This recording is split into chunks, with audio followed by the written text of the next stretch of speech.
all the DUNs in the entire Malaysia, Pasir Pinji was the worst. So it was like the poorest and the oldest. What affect me more is the low-income voters. They are priced out of healthcare because either they travel very far away or if they get treatment nearby, a lot of them can't afford to pay the bills. Alright everyone, welcome back to this special episode of Are We OK? And I am Mr. Money, Peter. And I am OKM, Mr. Botak. So in the studio we have here with us two very special guests. On my right is YB Howard Lee, the Member of Parliament for Ipoh Timor and former State Assemblyman, two-term State Assemblyman for Pasir Pinji State Constituency in the Ipoh City Centre. And then on your left is YB Rajiv, the State Assemblyman for Bukit Gasing. And this would be your third term already. Today is just going to be a Santai chat lah. We're going to have a chat, get to know each other a little bit in this first section. Let's start with Ipoh Timor. I feel like saying Ipoh Timor Sidang TV. Yeah. I've seen that so much in the Parliament Sidang, right? You watch Parliament a lot more because of this show. For better, for worse. Maybe I shouldn't address their name after this. Ipoh Timor? Yang ni betul. Ipoh Timor, boleh perkenalkan sendiri sikit? Hi, I'm Howard from Ipoh Timor. I'm the State Treasurer for DAP Perak, also a member of the CEC. I have several key areas of policy interest and focus. At the moment, the chair for the Parliamentary Caucus for Critical Minerals. I'm also a member of the Foreign Policy Consultative Council. I'm an MP, that's the one that is kind of paid. It's an allowance, but all these, what I'm about to tell you, are all pretty much unpaid. It's just menyebok punya job. And also a member of the National TVET Council. Which parliamentary committees are you part of currently? I'm in a special select committee for foreign affairs and international trade, which kind of links with critical minerals, which kind of links with foreign affairs. And that's chaired by YB Wong Chen, right? Yes. Wong Chen is my chairman, and he's also the captain of the parliamentary basketball team, of which I'm a member of. Wow. They're not very good. I've seen them play. They may not be. They may not be. You want to say a bit about your restaurant in Ipoh? Can I unashamedly plug? Sure. Yeah, sure. I have a restaurant in Ipoh. It goes by the name of Atapas. Tak ada kena mengena dengan pas. Atapas means not tapas. But when I say don't think of a black cat, what do you think of? You think of a black cat. It's basically like tapas but not tapas. We specialize in tasting menus, degustations, whatever the hell you want to call it. So it's like multiple courses, 6 to 12 courses. We're doing a 16-course dinner in a couple of weeks' time. But I was the opening chef for the first couple of months, and then it just became too much. So we got a head chef in. So I just kind of lead it spiritually now. do the promo and marketing. Yeah, so for those of you who do not know, actually, YB Howard used to be a chef. And currently, as what he has just mentioned, I think he's still quite a part-time chef lah. Also SME owner, right? If that's, Yes, also SME owner. Yes. So someone with a business background as well. Now we're definitely gonna go more in depth a little bit into his background and stuff like that. But let's go into YB Rajiv's part, right? Alright, hi everyone, I'm Rajiv. I'm full-time in politics, not a part-time anything at the moment. I'm an engineer by training. But I've left that practice when I started politics. So it's always been a passion of mine since my university days to see how government can run better. And part of it was also because I studied in Johor, exposure to both sides of the causeway. That passion was strong. And when 2008, the tsunami happened, I helped Henna campaign, not expecting that we will win anything. But when we won the state government, well, I guess I stumbled into... You just launched into it, just like that. Yeah. And he also managed to forget to mention that he spent some formative years in Ipoh. I did. My father was a civil servant, and so he transferred a bit. And one of his postings was in Ipoh for 6 years. So my standard 4 to Form 3 was in Ipoh. So actually, Rajiv was a councillor in Sabang Jaya before he became State Assemblyman. Yeah. Yes, I was. How long were you a councillor for? 4 years. Yeah. So the first year of that first term, 2008 to 2009, I was working in Hannah's office part-time. I became a councillor in 2009 until 2013. So now we have here two YBs. One who has a business background. We have one who actually started off as a councillor as well, doing a lot of background work. So both actually really know their part in the government workings and everything all. You have a good understanding in SME business knowledge and stuff like that. So therefore it helps you relate to the people. Let me just go with some hard questions as we get to know them. Rajiv, I've always seen you around, right? When I see you around that time and when I see the headlines, it's always about healthcare. It seems like that's the main thing that you've been championing in Bukit Gasing area. The last time we talked about it from COVID, it was a good job, by the way. All right. I got my jab, my vaccination in Bukit Gasing itself. All right. I'm glad. Now, the next thing they talked about was the general hospital, you Yes. which that's something that can be in PJ. But it seems like all that's being talked about is healthcare. Is there a specific reason, or is just somehow media keep highlighting the healthcare? I think that is maybe a matter of luck that you came across that. But actually, I advocate a lot more than that. And I guess the health issues was especially during COVID. I guess that got picked up because maybe not enough people were talking about it and there was a vacuum in the news. And the advocacy for the general hospital in PJ is the other one besides COVID. PJ people do resonate because in the whole Klang Valley, we have government hospitals all over the place. And then there's a vacuum in the middle. In PJ, we have a government hospital in the form of the University Hospital, but not the GH. Whereas you got Selayang, you got Sungai Buloh, you got GHKL, Sedang, Putrajaya, Klang, Shah Alam. So it's like a ring around the Klang Valley has GH, but in the middle we have a university hospital, which is unfortunately overcrowded and very expensive. So there is a real need that the people face, and that's why I highlight it, and I'm guess the newspapers resonate with it because the people resonate. Rajiv, is one of the reasons why you focus on healthcare because Bukit Gasing also has one of the highest percentage of elderly voters in the country. Yes, it does have a high percentage of elderly voters, but I think the ones that speak to me more, affect me more, is the low-income voters, which not necessarily are old. A lot of them are young, but they are priced out of healthcare. Because either they travel very far away, they have to go to KLGH, probably the nearest one is KLGH or Sungai Buloh Hospital, or if they get treatment nearby, a lot of them can't afford to pay the bills. They have to go private, or maybe they have to go to the UM Specialist Centre, which No, is actually they can go to the UM Medical Centre. Problem is the UM Medical Centre, the government hospital, is not the wait. The wait is a problem, but that's the problem in all government hospitals. People accept that. What's the problem is it's too expensive. Even the government wing of the hospital is too expensive. A lot of B40 residents can't do that. So they are priced out of government healthcare. Not talking about private healthcare,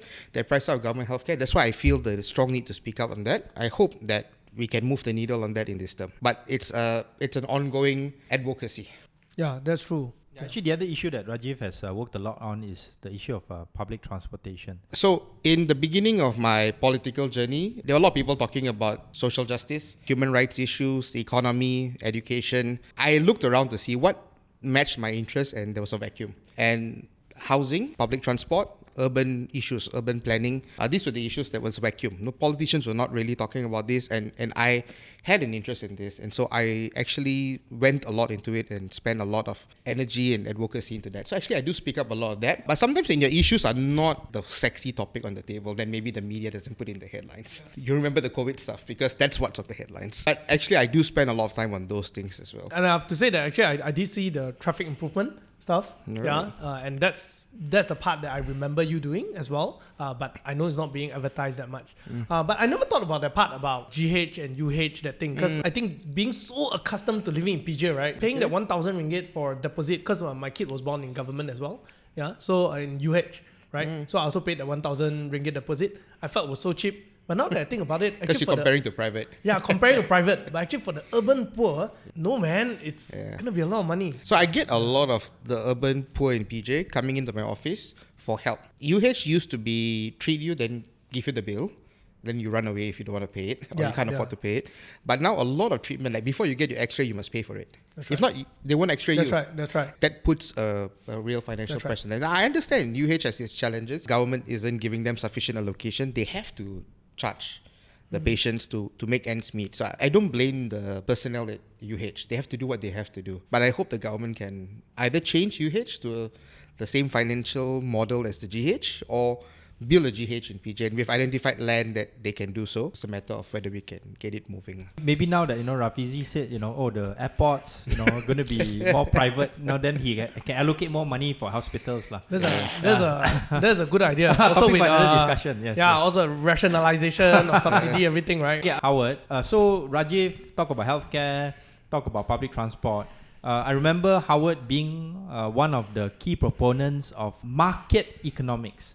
Not free market economics, pasar economics, right? So you want to say a bit about, I know that your former constituency was Pasir Pinji, but why did you focus a lot on trying to improve the the sort of like, the conditions of pasars and all that? Rajiv has a constituency that is quite aged, but if you were to look at DOSM data, at least during the period of 2013 to 2018, Pasir Pinji, my then constituency, which is still under Ipoh Timor right now, if you were to combine the two parameters of number of B40 or extreme poverty or highly, highly poor people and elderliness or agedness, combine the two, all the DUNs in the entire Malaysia, Pasir Pinji was the worst. So it was like the poorest and the oldest.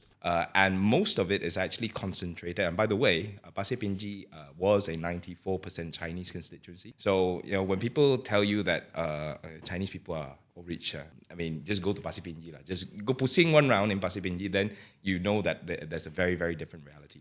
When you go there, in Pasir Pinji New Village, there is no other public infrastructure, no other place of gathering for these elderly, poor to gather. To gather their thoughts and memories of the past, or to gather their current thoughts, getting old and nothing to do. And hang out together. And hang out and to age in a dignified way, other than the pasar. But when the pasar that they have access to, for lack of better words, it's not very nice. I don't know what threshold of language I can use here, but it's really not very nice. It stinks. It really does not inspire confidence and definitely does not make you want to stay there. It's not fit for purpose. That's just for the elderly. But in order for a place to be able to thrive and to be able to attract more economic activity, to go on this kind of virtuous cycle of economic uplift, you need something to drive the economy. And in Pasir Pinji, there's no other place other than the pasar as well. So if you want to attract more young people means more investment means more jobs means more young people and more investment, so that virtuous cycle that you're seeking, you can use the pasar as that gravitational point. I have fought literally for 7 years to have a pasar upgrade. It took a lot of work in the background trying to get people's buy-in, get the users buy-in, and more importantly, the traders buy-in, which is literally the largest challenge. Yeah, the xiao fan lah, they call it. So the pasar traders buy-in was very important. They started off 80% in objection, and then you go and so talk lah, you pegang tangan lah. Sorry, why would they object? Because it will affect their livelihood. Yeah. Because during the upgrade, they... Yes. During the upgrade, there's many different proposals, but they would just automatically think that we'll shut you down for a year, can't trade for a year, or you'll be forced to move to another pasar. And when you're forced to move to another pasar, you have to contest. You have to start over again. My feng shui place that I've had for 47 years will be gone. So Howard is known for being very chiong hei one, so I have to cut him short lah. Yeah. Long story short, did the pasar upgrade happen? So be careful what you wish for. In 2018, I was the state school. I managed to get funding from the minister then. I got 11 million to rebuild. We went through a big referendum to get people's buy-in. Government fell, 11 million burned, tarat lagi.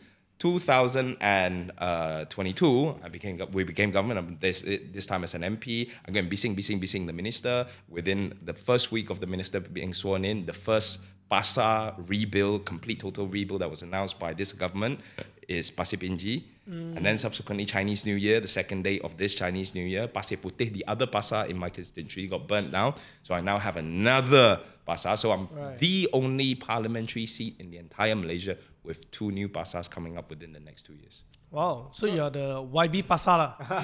I'm sure we can talk a lot about pasar in Rajiv's constituency. We can talk about probably the upgrades that the Penang state government did, when Guan Ning was the chief minister. But you get a sense of the kind of policy and action-oriented, MPs and ADUNs both of these gentlemen are. So we'll come back and then we'll talk to them a bit more about the political dynamic in the DUN and the Dewan Rakyat right after this. Be right back. Welcome back to this special episode of the Are We OK podcast, the podcast that talks about public policies in ways that are relevant to you.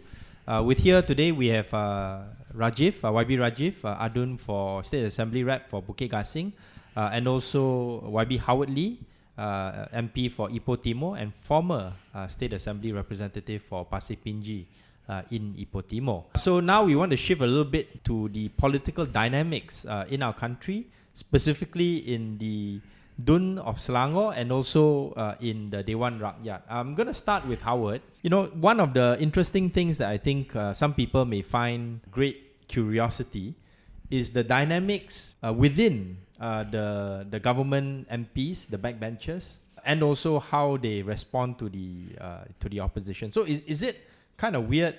Oh, suddenly seeing a couple of MCA MPs in front of you, and then they are supposed to be in the same bench, but sometimes you find yourself or maybe some of your colleagues arguing with them. How is that dynamic like within the unity government first, before we talk about the opposition? Unity government, there are two dynamics. One, the dynamics within the Dewan, and the dynamics outside of Dewan. Within the Dewan, yes, it does get a little bit awkward.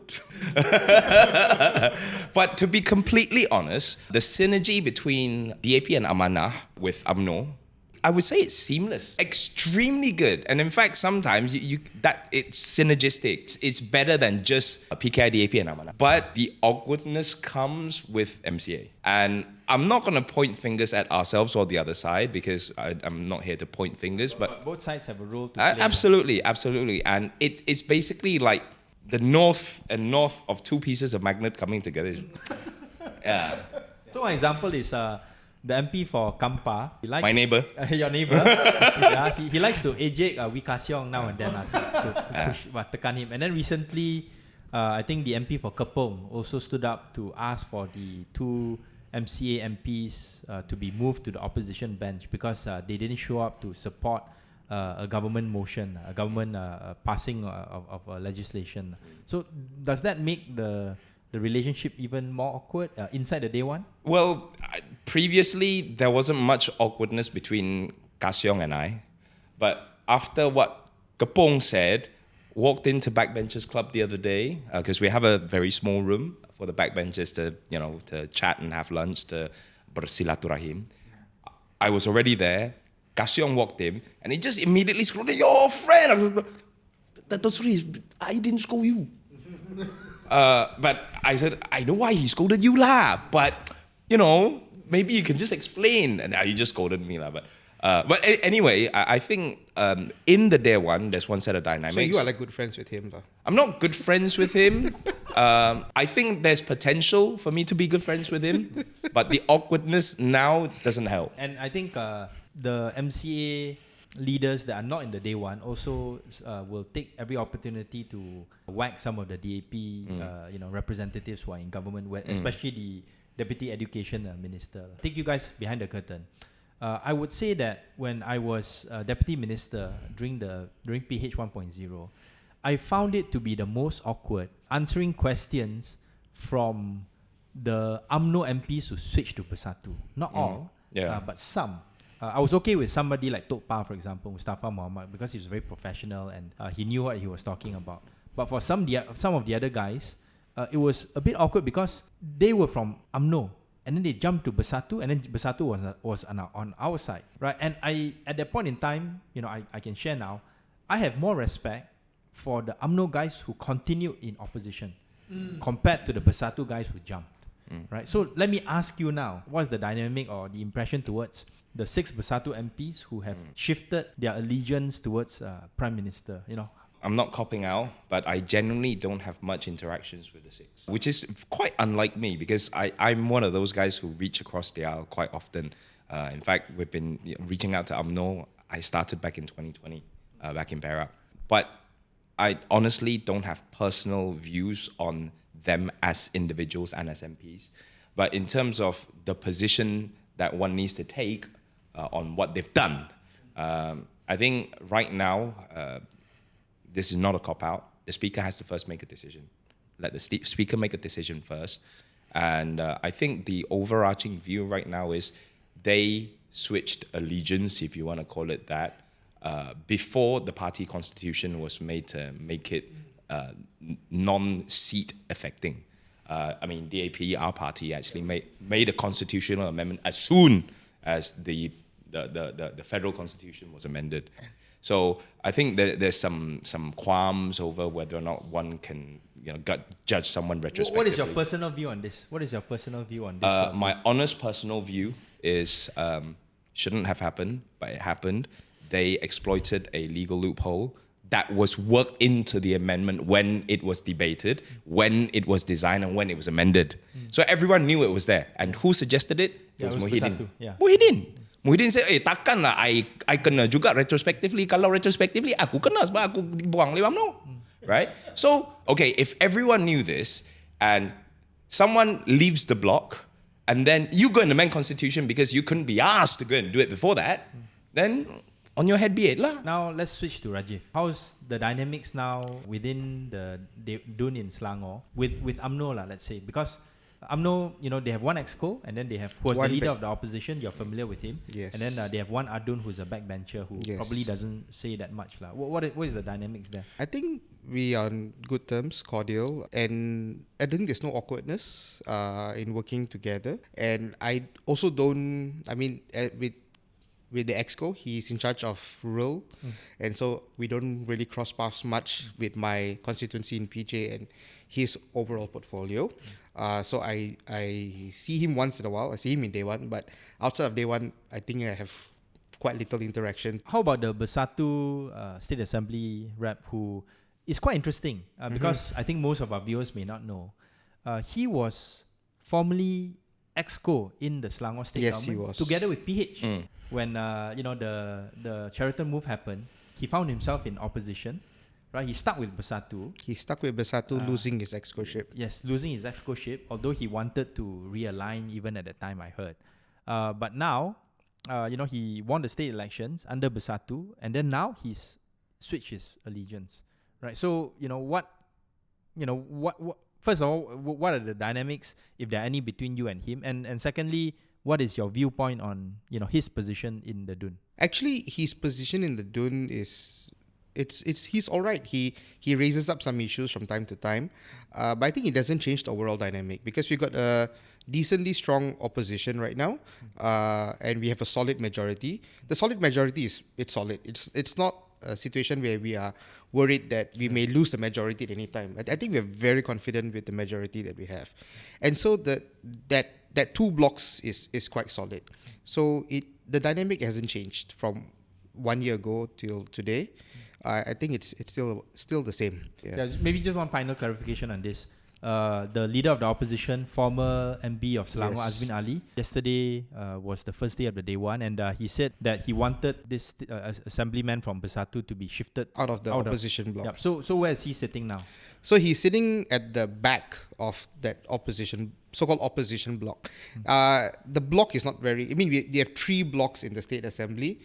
And so it's never going to be all government on 2 blocks and all opposition on 1 block, depending on the numbers. And just because of the way layout is done, you can't put him in the aisle in the middle. So, yeah, he's That's sitting... what we do in the DR lah. So we don't have more seats like there's more there's no space in physical. the- There's more physical space in Parliament to put them in the middle. Yeah. There just isn't physical space in the Selangor Assembly to put him in the middle. So yeah, he's still on that block, but he's not in the middle of them. See, he used to sit in the middle of the whole Perikatan group. So now he's on the edge of the Perikatan Adjacent and not group. amongst. He's adjacent to both sides. Okay, So, yeah. and at the back lah. Wondering, like as politicians, they'll get playful sometimes and just simply pull out a chair and put that in the arm and Oh, say, hey, no, you no, really like just Chair very heavy, bro. Not so easy lah, because the Bentara, the people who control the flow of the place, they were right. They're not in the so joking there's mood. there's probably some jabs thrown, but y'all will not like do this kind of It's not thing to physical cut out. jabs lah, it's Yeah. verbal jabs. Verbal jabs, verbal. So on that note, let me ask you, Peter, when the times that you've seen Howard speak in Parliament, YouTube clips and whatnot, what is your impression of Howard, or maybe through social media? God. his your impression of him as a member of Parliament. Yeah. I definitely have to say that I like both of them very much. Yeah, especially getting to meet both of you all today. Because seeing you on social media, Thank you. I tend to notice that like a lot of things that you guys say, you're very passionate. You'll just speak out against something, right? Especially if let's say the media is painting it in a bad light sometimes. Then I'll be wondering like, hey, is this guy like mulut celupar or something? I simply talk, right? But now like meeting your face to face, I'm very comfortable. So the mulut celupar is more directed at Howard, right? Less so Rajiv lah. Yeah. He is very quiet, yeah. YB Howard himself say one, I'm just re-quoting him from one of his videos. So just in case you're like wondering why this fella so there, I say, right? Because in one of the videos that I saw, you were saying that before you became an MP that time, you started as a campaign manager, then they actually asked you like, hey, what are some of the things that you're worried about or like stuff like that? They say that, actually I quite mulut celupar. That's what you said. Yeah, so I was wondering also, sideline to that, right? Did that got you into any troubles? I'm a chef by trade. I grew up in a professional environment where you do not have time to mince your words. That's right. Get something done means get it, the beep done. Just to Mince the meat. Yeah. Cannot mince The Gordon Ryan Yeah. thing, right? Right. So, and it's real. So, and because I started off my political career per se, like even much younger, even before in Malaysia, in the trenches, as a back-end kind of organizer, speechwriter, and you don't have time to waste. I'm long-winded, so therefore when I'm short and succinct, I'm short and succinct. And that doesn't work very well with voters. So, when I had to make that transition into the front line, it was quite dangerous because there have been times where when I started becoming part of the leadership, where you just terlepas lah, you literally will slam table, and it's a transition. And celupar can get things done, sometimes more effectively and efficiently. Sometimes it can get you into trouble. And you just have to be able to, organize your thoughts enough and organize your emotions enough so that you can get the job done in the right context. So has that gotten you in trouble after you became MP in any of the things that you have said in Parliament? I'm not going to talk about outside Parliament, just in Parliament. In Parliament, no. Okay. I think I've, in State Assembly and in Parliament, I've been quite successful in avoiding trouble lah. So you're like smacking the table in your heart lah. Like, Oh no, I smack table also in No, Parliament. he does do that. I do that also. Yeah, but what are the sort of like what is the role that you see yourself playing in the DEWAN in terms of maybe countering some of the jabs that are thrown against the unity government by the opposition? I think sometimes you need someone who's a sharp. I mean, it's like any army. Different people have different roles to play, and because maybe it's the years that I've spent, and maybe because I've done some debating when I was much younger, standing up and literally delivering jabs isn't something that everyone can do, and someone is prevalent to. And I happen to have a little bit of that capacity. In fact, me, Gopeng, Ulu Langat, the few of us are Jelutong. kind. And Jelutong. Jelutong is the Kapitan Besar lah, because he's the Abang Besar mah. So the few of us are kind of allocated the role of shooting back quick and hard. And with the recent debates on GIP and the MHP deal, it started off. I've been thinking I will hold back, but it just got a bit ridiculous because there was just random fabrications coming out. So just hantam lah, and the idea is to shut them down. You can speak, but when you speak untruth, when you make fabrications up, you need to be shut down. And our job is to shoot them down. And I think we've been quite successful in doing that. Slam table or not, it's besides the point. Yeah. So sometimes that needs to be done because of the kind of falsehood that is being espoused or said by the opposition. Of course, when I was in the opposition, what I found was that sometimes some of these guys on the backbench on the government side, especially from UMNO, they were given the task of shutting us up when we're telling the truth. Yeah. I'm not surprised. It's a well-coordinated debate, right? Like everyone is assigned their role to say what they need to say, right? So whenever Tony Pua comes up to talk about one MDB, the Baling MP, the former Baling MP, would come out and basically try to attack him and say all sorts of nasty things. So I think, from my perspective, I think this kind of culture creates the impression that Parliament may not be as civilized as it should be. Yeah. So I've one question, right? Regarding just now when you talked about, when you guys talked about the changing of allegiant. Can I truly understand it as, initially it was a loophole that everyone kind of knew, but because Muhyiddin himself saw it and like, oh, if I were to close that, then I'm going to be in hot soup myself. Not only that, I think Muhyiddin wanted the opportunity to be able to do the same as well, right? To do the same and also to grab other MPs if, let's say, he fell short of a majority. That's right. Yeah. So kind of like what's happening right now is it's a hole that you dig for your enemy, but right now you're walking into your own trap, right? In Malay, it's called ludah ke langit, muka sendiri yang kena. Tapi sebab dah ludah, dah kena, nak buat macam mana? Yeah, so I think we've gotten a sense of the political dynamics in Selangor DUN and also in the Dewan Rakyat. Maybe just one final question to the both of you. You mentioned about the dynamics inside the dewan. We understand there's a bit of theatrics in there. But how about outside? I mean, you talked about Wee Ka Siong coming in to scold you in the backbenchers lounge and all that. Are there any dynamic? Let me just throw this out to you. How is your engagement with people from Bersatu and also from PAS who are in the opposition when you meet them in the halls of parliament? Any people that you're particularly close to and you like to sembang with? You and I know Wan Saiful and I are friends. We were friends together. We still are friends with Wan Saiful. Hope to get him on this show one day. Yeah. We still kind of discuss substantive policy stuff. Of course, he's on the right of the political spectrum. I'm on the left, but we all occupy the middle ground somehow. So there's room for discussion. Iskandar Kuala Kangsar, he was the Setiausaha Politik to the Menteri Besar when I was in the state cabinet. Yeah, but he's one of the Bersatu. He's one of the 6, right? I've been trying to engage, but how about Wan Ahmad Faisal, the Mat Jaguar? Waf. You see, Waf is weird because he's very civilized in the Special Select Committee. But he turns into this complete Jekyll and Hyde into Hyde in the Dewan. And when you see that incongruence, it's really difficult to take him seriously. Because you just think it's all theatre. It's like you just can't be bothered. I can't be bothered, quite frankly. Yeah, and Howard is quite well known for theatrics already. Yeah, right. And even I also cannot tahan, I think that is maybe common for us because we've had the select committees for more than 10 years already in Selangor. And so I've seen that across various select committees in Selangor, that how you are in Dewan, where it's live telecasted, and how you are in the select committees, very, very different. And even the most conservative of the past members, in the select committee, then we all talk on the same page. We all talk rationally. You want to solve the problem. Yes. It's more problem solving, not finger pointing.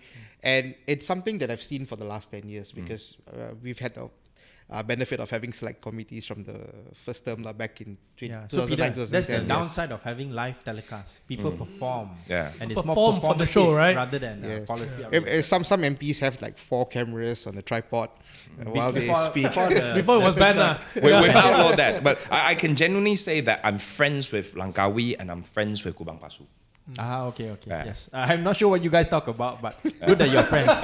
Anyways, so that gives you a slice of what happens, behind the scenes and the discussion at the DUN as well as at the parliamentary level. And we'll be right back to talk about policy think tanks that both of these gentlemen have started. Be right back. Welcome back to this special episode of the Are We OK podcast together with YB Howard and also YB Rajiv. We're going to talk about public policy again, and specifically the role of think tanks in public policies. And just wanted to let you guys know that both of them have spearheaded new initiatives to start think tanks in their own ways. Can I ask Howard to tell us a little bit more about this Malaysia 100 initiative that you started, and then I'll go on to Rajiv. Yeah, Malaysia 100 is a think and do tank, is an advocacy and consultancy outfit where we play the role of being the galvanizer of business, government, NGOs, and the people's needs, right?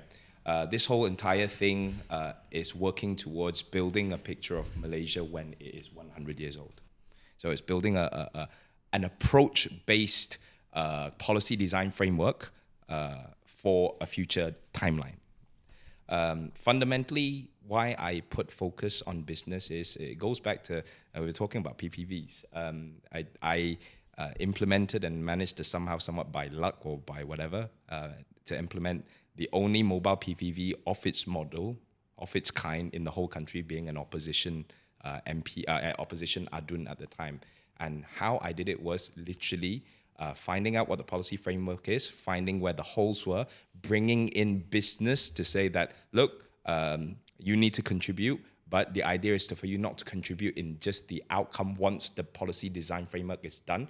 You can come in and help design it, help trial it, help implement it. The key is implementation here, so that you have a success case that you have contributed, so that you can give it to government and tell government through your MP, through your ADUNs, and say, look, this is the best way forward. I've put money where my mouth is. Let's make it policy. Yeah, and I have to vouch for what Howard did during that time, because I was also involved in some of the PPVs in my area in Selangor. Of course, I had the added advantage of still being an MP in a state that was controlled by PH after Sheraton move. But, worked together with Kyrie on some of the vaccination schemes as well. And I think Howard was very creative in this way. So who are the people who are together with you on this Malaysia 100 journey? I've seen them on social media, but yeah, can you tell us a little bit more about them? I think it needs also be stressed that I think this is probably the first unity government mirroring political leadership or thought leadership in a think tank that I've seen so far, because the board of advisors is headed by both me and Dato' Zahir Khalid, who's the Speaker of the Perak State Assembly. So it represents PH and BN per se. We are unashamed in saying that there is a political agenda behind it, because all policy is related to a political agenda. So the idea is we want to be able to be a complementary force in helping state government, federal government, and local government in getting stuff done. For example, bus stops in Ipoh is a huge problem. So we are working with local government, Majlis Bandara Ipoh, the state government through the basically the EXCO office for local government, Perak Transit, which is the main mobility provider, public mobility provider, through buses, through stage buses, in basically remodeling the operation and the maintenance of bus stops, and bringing in other partners. So right now we're in talks with one public listed company, Perak Transit, and then there are also serious considerations to work with XOX and another public listed company in changing the face and the facade of public mobility infrastructure in Ipoh. So is it a Perak-focused think tank? No. Think tank, but most of your activity seems to be focused on Perak at the moment. That is just one thing. We're also working on some critical mineral stuff because anything that's critical minerals related is geopolitics related. So anything that's geopolitics related is foreign policy related. So because I've got skin in the game in foreign policy, I'm delving very deeply into critical minerals policy, including advocating for Malaysia's signing on to the Minerals Security Partnership, which will be a bit of a turnkey mechanism to access a funding of up to 600 billion USD over 5 years, coming from G7 and the US in critical mineral security through the partnership of global infrastructure and investment in mineral security. Now, all that is going from bus stops in local to global level for Malaysian foreign policy. And critical minerals involves not just Perak, it's Perak, Pahang, Kedah, Terengganu, Kelantan. Everything is about critical minerals policy, critical minerals resources and investment. So Howard, do you get any support or sort of like direction from the party with regards to your think tank initiatives? Right now, no. Okay, so it's a personal initiative. Maybe you get some buy-in from one or two, Yes. Deputy ministers or ministers, Yes. like that you see alignment with. And it's not just buy-in, actually. We hope to advise. We hope to offer solutions. And I always think about, I always approach policy from the implementation side first, rather than the design first, because implementation needs to be part of the design. So I wish to make things happen, go and langgar, go and get bruises here or there, get the bruises on our side rather than on the government side, and show results and say, it's doable because we've done it. Okay, one last question on this before I shift to Rajiv. How do you ensure that in your langaring, in your advocacy, you are not captured by private interests that may want the critical minerals policy to be directed towards a certain direction that will help some of these private entities? That is a challenge. Even when we langar, there's no intent, we could fall into some honey traps, right? But the idea is to not take resources or money directly or indirectly that we see alarm bells ringing, right? So let's say, for example, if there are private entities, private businesses approaching Malaysia 100 to get close to Menteri Besar Incorporated, we decline. But if you want to talk policy, please go through American Chamber of Commerce, please go through the American Embassy, please go through the Chinese, basically the Chinese Embassy if you want to talk policy with us. And once we get buy-in that it's an entity that we can, that is basically screened by Somebody official vouch for it channels, lah. can vouch for, then we may consider it. Okay. So there's a lot of due D that needs to be done as well. That's good to hear. Okay, Rajiv. Alright. Recently, you and a few of the people in your office, and especially DAPC youth representatives started a think tank called Social Democracy, right? You want to Yes. tell us a little bit more about that? Yes, it's a think tank that we started last year after the elections.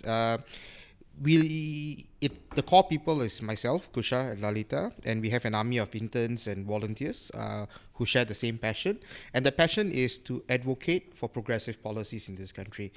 A lot of times, Parliament, State Assembly is politics, and the space to advocate for policies may be limited.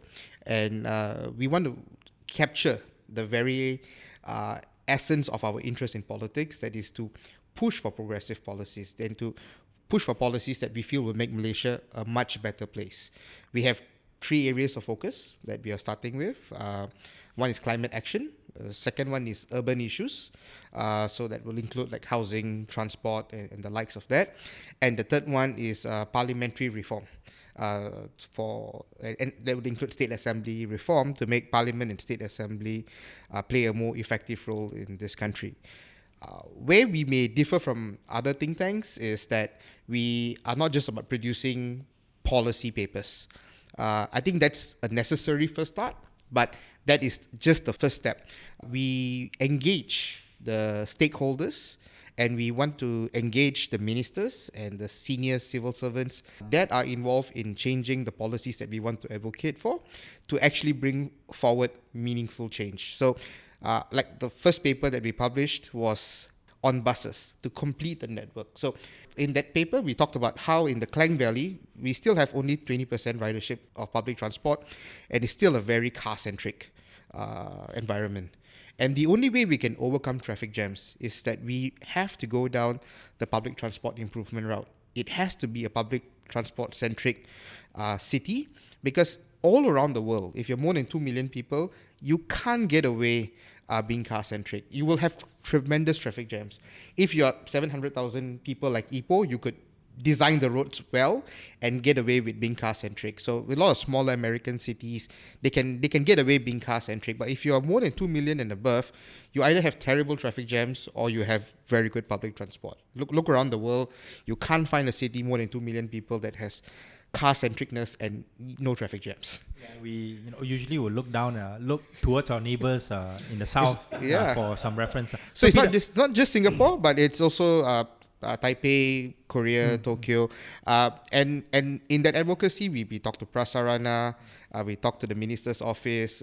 The reason we do this is because we have a passion for these policies, and we want to bring it forward and to see the change, and we are growing our support from people who share the same vision as us. So Peter, I want to ask you, do you think from the perspective of the man on the street or the layman, do you think that there is enough political support for these kinds of think tank activities, or are voters basically saying, hey, look, I just want you to solve my longkang problems, I just want you to solve my road problems, I think definitely there's not enough of support for it, for the sheer idea that whatever that you all just said, right, we barely even hear it in media.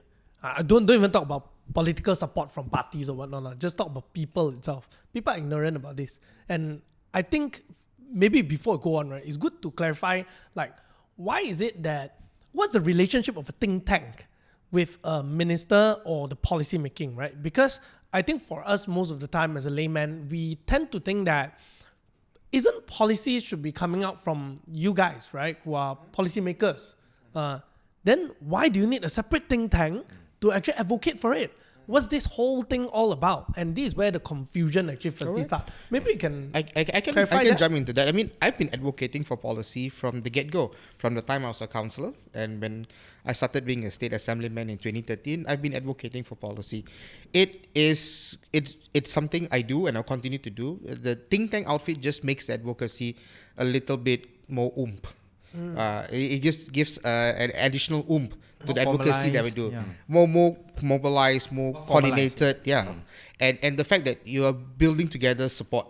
It's a vehicle to build together support from various parties. So as an ADUN, I could build up an army of like, okay, Team Rajiv. But that doesn't really gel with people who are sharing the same vision. So now when we build this progressive policy think tank, we build up followers online and even physically, because every Wednesday in my office, they come in. They join us, we talk about policy, and that kind of movement helps push things forward. Right. So it's to build on and improve of an individual MP or an individual ADUN standing up to advocate for it. So yeah, but even before this think tank was created, I was already advocating for this. So stuff. kind of like a think tank is kind of like extension of It's an extension. what you believe in, and making more of like a official body structured to push forward for certain policies, right? I see it. I don't But disagree. his think tank is a little different in direction. Because okay, number one, you got people making food, you got people wanting food. No need for Grab, But why is Grab successful? Because you need like a delivery. You need a delivery part within the value chain. Facilitator of sorts. A facilitator, a deliverer, whatever you want to call it, lah. In policy making, as policy making become more multifaceted, becoming more sophisticated, becoming more complex, expectations are higher. You need people to basically facilitate and be the operator between. And what policy think tanks do, thanks and advocacy groups and advocacy outfits are, we go and find out what everyone wants, what everyone needs, and then we try to influence. And it's not just about big money, big capital influencing government. It's actually the other way around as well. We want to find out what government really wants. You know, you shut down some of the theatrics in policy making, and you find out what government really wants. Whether it's revenue increase, whether it's more, regulation, you find out what that want, and you package it so that you tell business, look, dude, this ain't gonna fly. Government don't want this. The people don't want it. It may do you well for your bottom line, but it's not gonna fly. So let's go this way. So it's, assisting government to influence businesses to put money where their mouth is, so that in the end they'll make money as well as do public good. Right.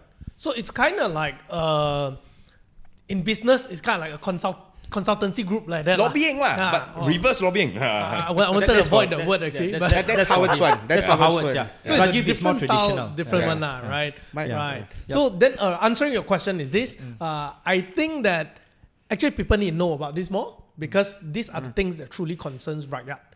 Instead of focusing on MP or policymakers, or the theatrics like you guys say, right? Actually, these things that you guys mentioned, I think most of the rakyat actually know that in order for certain policies to be truly implemented, you need business to be part of it.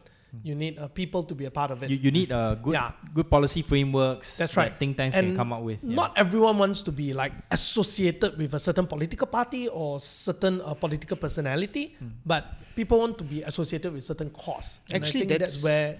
Actually, that's correct. You see, a lot of my interns now that come in, they would never, when we talk to them, they would never have thought to look at DAP or join DAP as a political party. They would never have looked at any political party. But when they see this movement and they see what we advocate for, they are drawn to it, and then they apply to like be an intern. And in fact, we get more applicants than we can manage in our office today. Exactly the same. I mean, I have more people following me around during parliamentary sessions than I can manage. But at the same time, there are also a specific group of people, like, the really T1 of the T10, private equity players, venture capitalist people. These are people who don't touch politics. But we try to go and engage with these people. So look, don't keep quiet on issues. Talk to us. Use us as a channel to voice and vent your frustration, so that we can help everyone through your views, so that your views is helpful to the country. So let me ask you this.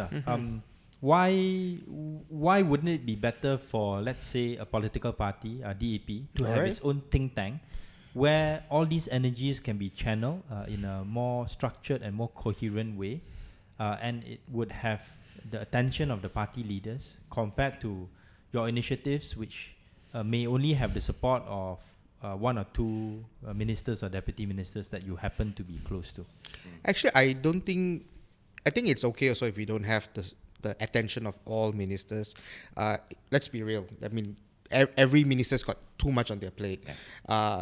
We advocating in certain areas. We had a long debate when we first started on which are the focus areas. But my question is, with why not regards the to- party? Yes. Actually, I did propose to the party various forms of policy setups, which it can. I'm not in the CEC. It's for the CEC to decide if it wants to adopt. I think I know what Kian Ming is looking for. We all three of us here from the party are still and part of an outfit called the DAP Policy Forum. It was an effort that was started by Chin Tong. and Kian Ming, and you had some of us littlings coming in to help, and the problem is I agree with having a centralized policy outfit, but the fact is the appetite has to be there by the party, and right now I don't think there are enough, or there's certainly not a critical mass of CEC members to want to make it real and make it happen. But the idea is, in my view, long view, there's nothing wrong with setting up a big conglomerate in the end where there's acquisitions of all these and coming in together into one group in the end, perhaps. And I think it's okay. I won't split hairs over this. And when we did our launch, which thank you for coming, recently, I felt it was really important, and I reached out to the person which I wanted to launch it, which was Chin Tong, because not only is he the deputy secretary of the party and the founder of the policy forum some years back, but he's also the chairman of REFSA, the other think tank, other social democratic think tank in the country, and we are working together. We're on the same page, and we are not. And it's very important that he comes and people can see that there's no split. And I'm a co-convener for many, many events in REFSA. Yeah, and I still contribute to REFSA's events and some of the articles. But I think I totally agree with their approach. A more organic approach. But not to also follow up on the question that I asked you.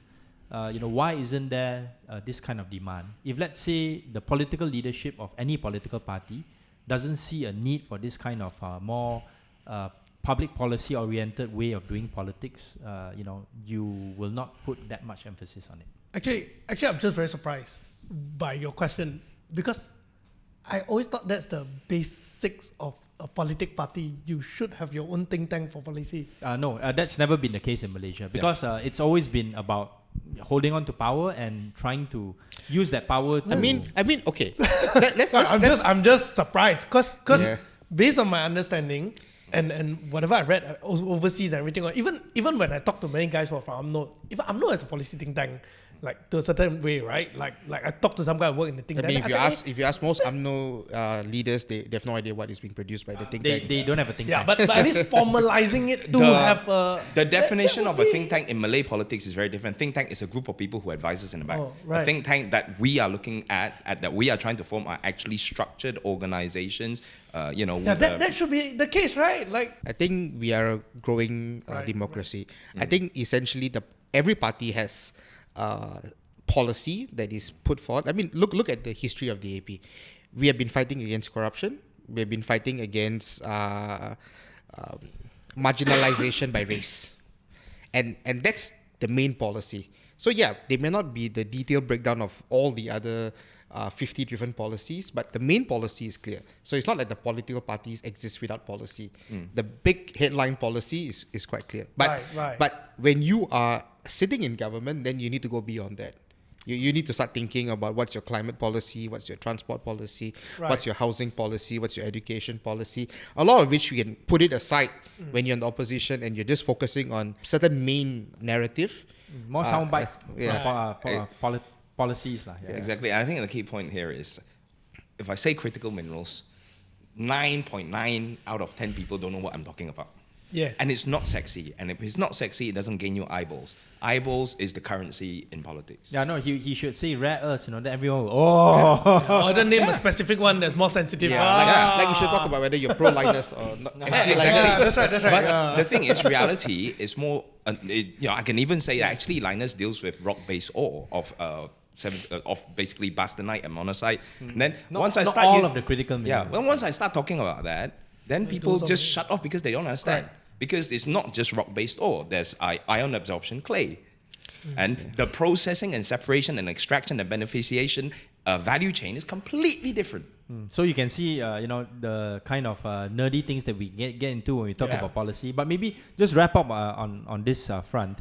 How do you think your respective think tanks, would be very useful to attract younger people to contribute to this space? Maybe start with Rajiv and then can finish with Howard. Everything that we talk about may not appeal to the broad spectrum of millions of Malaysians.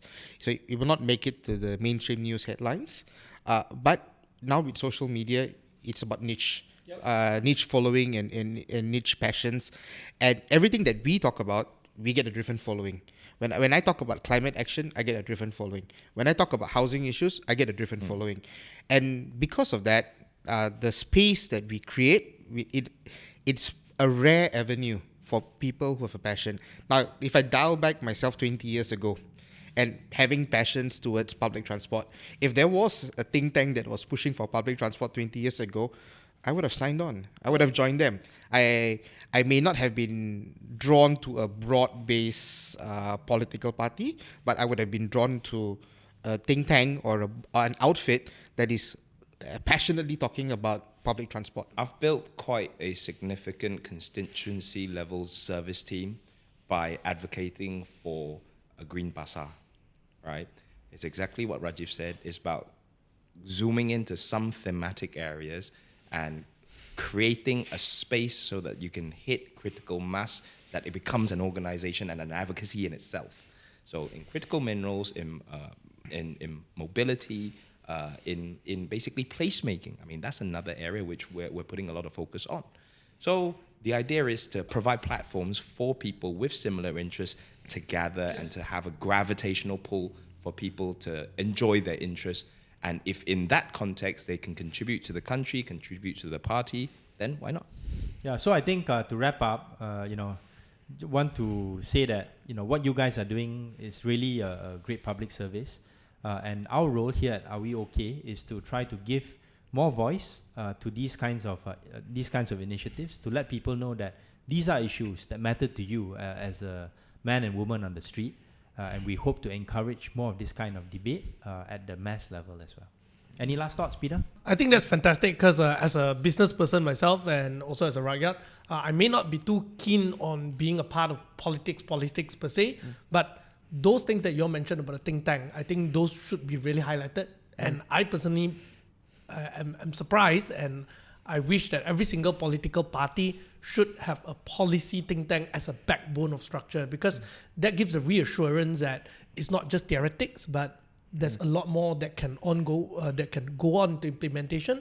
And people like me who wants to contribute, we will know where to contribute without getting ourselves involved in those things that we do not want to get involved in, right? Yep. Yeah, Okay. so that's the thing. But I do have one last question, All right. just to wrap it up. Okay. Yeah, how was your coffee with Akmal?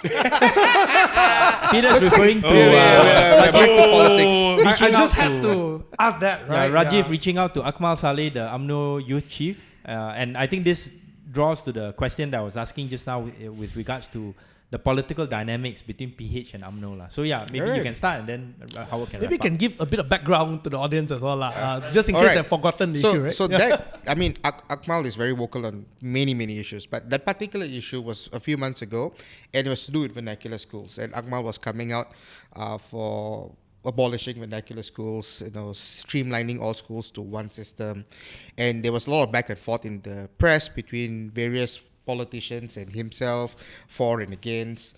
And I took a different strategy to tackle that on, was to say, like, instead of slamming and instead of shaming people who don't agree with you, come, let's have coffee. I think I would measure it as successful on two counts. Number one, it put an end to this. Akmal has not gone against the vernacular schools since that coffee session. He has not come out against the Chinese schools after that. And for whatever it's worth, even though he's done a lot of things that no one can be proud of with the socks and so on, he has stopped attacking the Chinese schools. Yeah, cease and desist. Yeah. Yeah. Second? So I think that this is one way we need to deal with people who have very differing views as a country. Because if especially when you're in the same coalition, if you don't sit down and talk, Same government, not same coalition yet.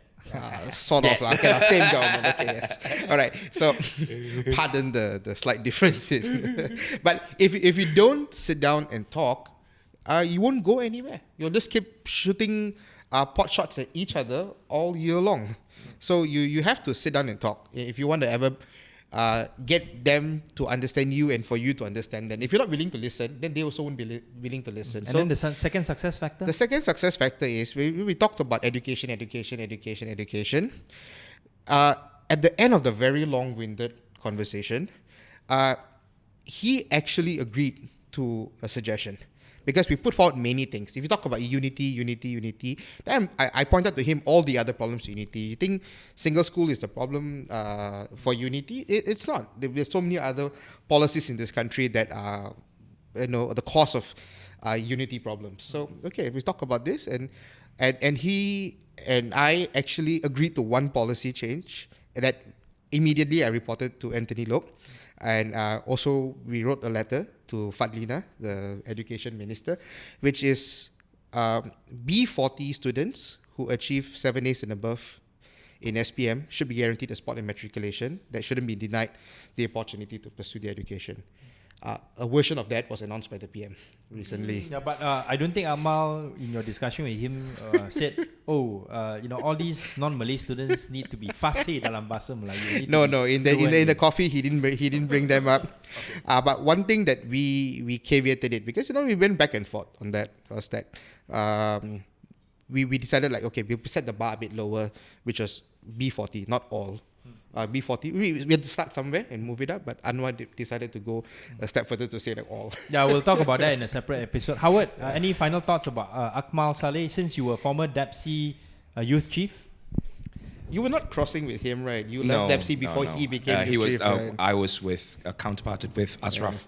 Yeah. I feel quite lucky because Ashraf, when I was the PH youth chief and the DAP chief, Ashraf was on the other side. And he is now currently the UMNO Secretary General. The UMNO Secretary General. So, and we were cordial. And, I've been to his house, we've had discussions, even when we were on the opposing sides. So, and there are times when things get heated, we try to manage the discourse on our side, on their side, and, it sometimes requires talking. Now, I'm glad that Rajiv did that with Akmal, and it had to become a public event.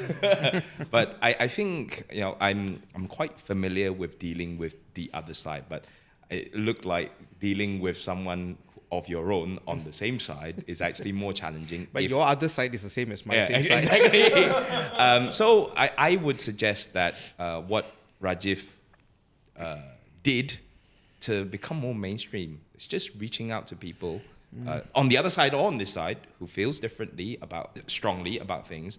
Just discuss lah.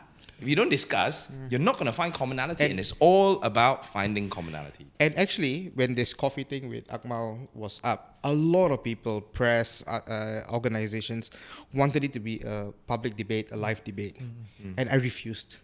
Because if we were to do a public debate, what's the point? I mean, he's got his rhetoric to spew out. I've got the rhetoric to spew out. Yeah. Who doesn't know all the rhetoric on both sides of the vernacular school? He has to play to the gallery, and I would have to play to the gallery, and we both cannot have a frank discussion. Whereas when it was in a way closed door meeting, it was actually in a restaurant, and 50 UMNO youth were sitting all around not able to hear, but supervising the situation. So it doesn't get too heated that it becomes fisticuffs. Intimidating. But it was four of us. I brought one person, he brought one person. Who did you bring? I brought Kushar, and he brought his UMNO Youth Sec Gen. Okay. And we talked, but it was because it was a conversation. There was no point to bring all the rhetoric. I mean, who's there to listen? No cameras, no nothing. No cameras, no recording, and then you talk. Yeah. Then you can ask him why you feel that way. Why you feel that way. Yeah. So Howard, what are the chances that YB Kampa would sit down with YB Ai Hitam, Wee Ka Siong to have a tete-a-tete, to have a heart-to-heart discussion. Why on you put policies. Howard on the spot to ask this? That actually happened physically. I'm not talking about the content. I'm not talking. That actually happened when the Chinese Premier Li Qiang visited, and at the gala dinner, I had Kasyong sit next to me on my left, and I had Kampa just across the table. And the conversation was Cordial. but this was before Kapong's statement. Okay, so all these all these political theatrics and whatnot. But I think what Rajiv did was very admirable. Yeah, that's good. If I ever had a chance to interact with Akmal, I hope it will be on the road, where we'll be running like a 10K together. Maybe I can pace him better than Khairi Jamaluddin.